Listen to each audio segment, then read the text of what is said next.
What's up guys, this is Pravar back from the Saturdays. So sorry for the lack of videos on the channel lately, but I'm going to be posting regularly from 15th of March. Alright, so this is just a quick update video on the best magic trick in the world. Now this video was sponsored by penguinmagic.com. Thank you to penguinmagic.com for sending me over the decks, and they just wanted me to make a review video for the Penguin Magic Invisible deck. So as you guys know, the Invisible deck is regarded as the best magic trick in the world. The spectator names any card, a completely free choice. You spread the deck of cards and that is the only card that is turned over in the entire deck. It is called a brainwave effect or an invisible deck routine.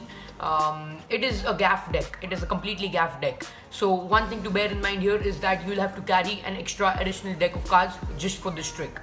But in my opinion, it is the strongest trick and it gets the best reaction. So what the deck looks like, it looks like a normal rider back design, but basically it's gaffed and it is the rough and smooth principle. So I'm not really at liberty to tell you what the rough and smooth principle is, but I'll leave a link down in the description box down below where you can get this deck. You guys saw from the reactions, it can get some pretty good reactions if performed nicely.